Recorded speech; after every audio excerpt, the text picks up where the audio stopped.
All right, it's AFA Today. Kevin McCullough, AFR Talk. Glad you're with us. The phone number, 888-589-8840.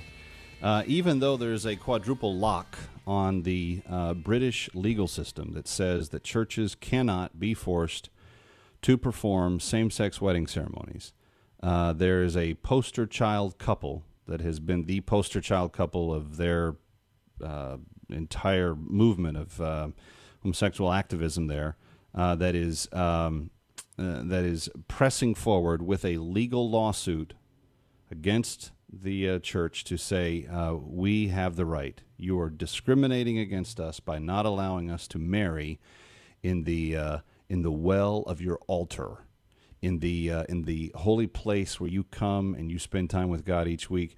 By not allowing us to marry there, you are discriminating against us. 888-589-8840. And if you disagree, you will get to go to the front of the line, 888-589-8840. What are your thoughts on this? Let's go to John in Arkansas. John, you're up next on AFR Talk and AFA Today with Kevin McCullough. Hi. Hey, Kevin. How's it going? I'm doing well. Thanks for asking. Great. No, I'm concerned for my own church, and it's coming. And, I work for a corporation, and, in our hallways, on our televisions, the LGBT group here, it's everywhere. It's work, it's home, it's television, and it's just, it's like it's never going to stop. And the California ruling with the same-sex bathrooms, or my boy's going to have to share the bathroom with girls. I don't know. It's just very, very concerning. And what do we do? So I'll hang up and listen. Well, I think there is no clear answer as to what to do. What we should have been doing for the last 20 years is paying attention and activating and being involved in the process. But at the end of the day, I think what's going to happen here is the body of Christ is going to be purified. I think there's going to be this degree of if it ain't cool to be Christian anymore, we're going to start seeing people drop from the ranks or just go apostate, just change law, just change church law, just change theology. Just get along with everybody because it's all about getting along. It's all about just, showing love, man. Yeah, we don't want to get sued. We don't want to have to take a stand for our faith. No, we just want to talk about love. This is all about love. Let's just love one another, and however you interpret that, just let it just love. It's concerning. It's disturbing. You're trying to raise kids. You're trying to teach them the moral code of what your home, house, family, Christian faith, community, church believes is moral. You believe in a difference in right and wrong. You believe in the difference in good and evil. And it's not that I'm not saying that homosexuality is evil compared to the sins that people that are in the church currently struggle with. I mean, I could probably live with a few homosexuals having their ceremonies recognized by the state if it meant that every man in the church was living purely and avoiding adultery and pornography and pursuing their wives in faithful marriage. Because you know what would happen if you had Christians actually living biblical marriage the way it's supposed to? It would become such an attractive thing that people would be drawn to it. I want that. I want that kind of peace and harmony and interaction and support. My wife and I were talking about this yesterday. The feminist movement has done such a disservice to so many women because it said basically to them, you can do it all and you don't need anything. And she made the observation as we were on our way to lunch after church. She said, I don't know why people would buy into that. She said, the gift that I have in having a husband who supports me and having two boys who love me and are in the process of learning how to, obey mommy and do what they're supposed to do. So the support of that family structure around me is so much better than being the CEO of some big company and going home alone at night and weaving your way through life without any love or connection to other human beings. there's a big lie that's been sold. And everything about that lie you have to take on. So you chemically take drugs to alter your menstrual cycle so you don't have as many of them during a year. If you ever happen to get pregnant from a heartbreaking one-night stand that the guy doesn't own up to you and take the responsibility for his actions, you end up getting an abortion. The cycle of this kind of abuse and downward spiral that happens personally to achieve, to quote unquote achieve this incredible accomplishment. My bride is saying, who, by the way, is the smartest person I know. She knows more about stuff than anybody else I've ever met. She's a genius person. Her taste in men, questionable. Everything else about her, incredibly savvy. And here, she's the one saying, I can't imagine wanting to spit and claw my way to that point. She said, what an empty life that would be. But she's rejecting the lie that the culture has said, that there's no difference between men and women. They're essentially completely substitutable for one another, and you won't have any fall off. Well, that's obviously not true. 888-589-8840. Let's go to Marie in Oklahoma. Marie, you're up next. Hi. Hello. Thank you so much for taking my call, and I do appreciate your program. I listen to you every day. Thank you. I wanted to tell you I'm a 72-year-old woman. My husband is 69 years old. He's a black man. He doesn't call himself African-American. He's an American. He's a retired soldier. And I am deeply offended when I hear people equate my husband being black and my being Caucasian with being homosexual. Those are not the same things. We are Christians. We're obviously pro-life. We have 14 grandchildren and great-grandchildren, and it is just not the same thing. There is no good scientific evidence that shows that homosexuals are born the way they are, and they have studied DNAs.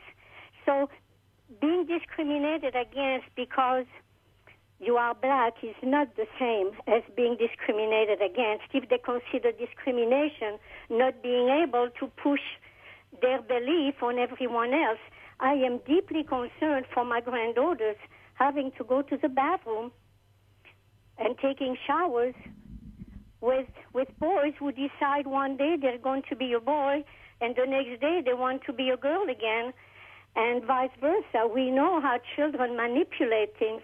But I was wondering, can Christians not get together and file a suit just like Muslims file lawsuits and different people? I mean, we need to make a lot of noise. We're not making any noise. No, that's true, Marie, and we haven't made noise for a long time, and I thank you for your call. Spot on observations, by the way.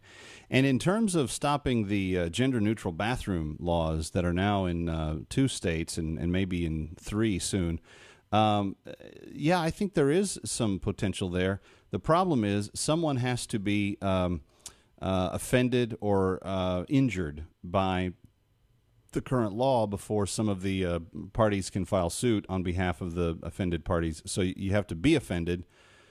School won't be in session for another couple of weeks. That'll be the first episode in which something like this will have a chance to be tested. You know, I feel bad for the girls. They're gonna be the guinea pigs at first, because I think that there might be a chance that the court might in some way come to a reasonable understanding that anatomically different people should shower in different showers. I just think that anatomy should count for something. I mean, God obviously thought it was. That's why he encoded the DNA into every cell of your body. And if you flood your system with hormones and change all your parts, it still doesn't change what God signed your body to be. There's a signature in your DNA that is it's unmutable. You can't change it. It's not going to alter.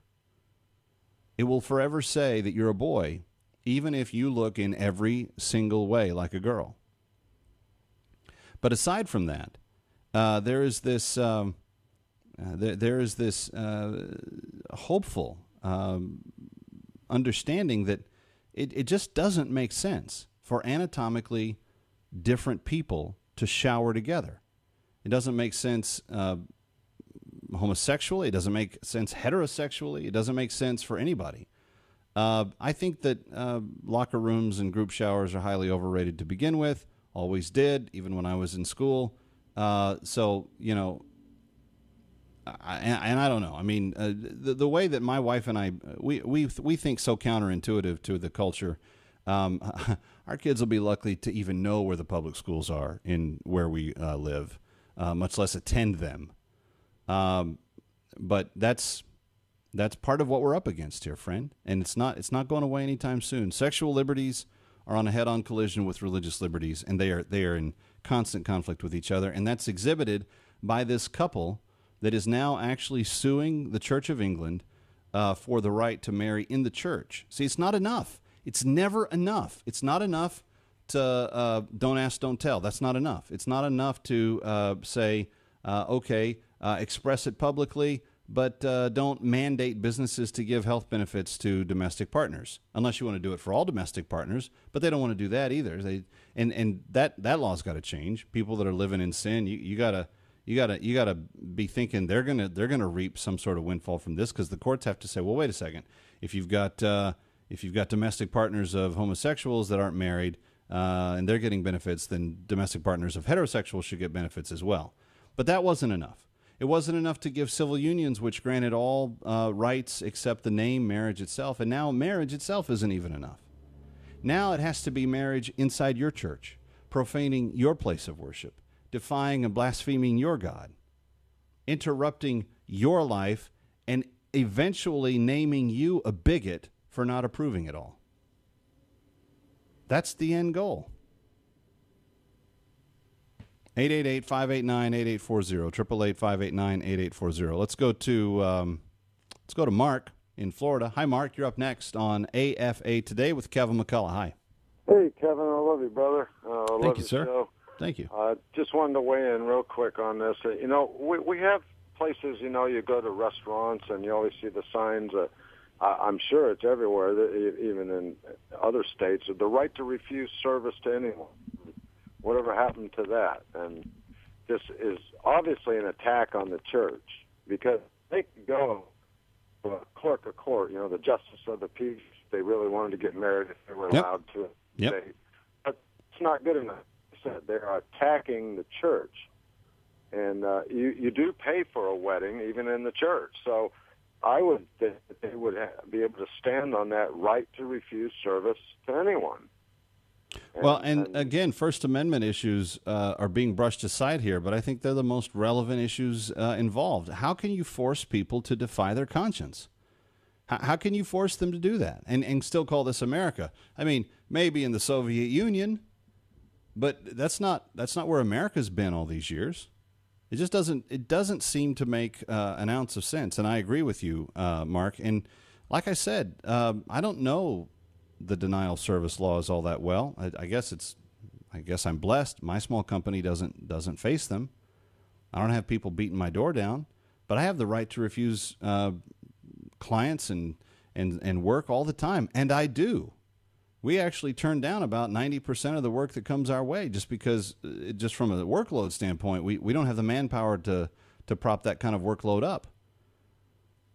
But at the end of the day, if a gay couple came to my company, Extreme Media, and said, Mr. McCullough, we want you to do the video or the processing or the broadcasting or the whatever for our wedding, I would say, guys, it's nothing personal against you.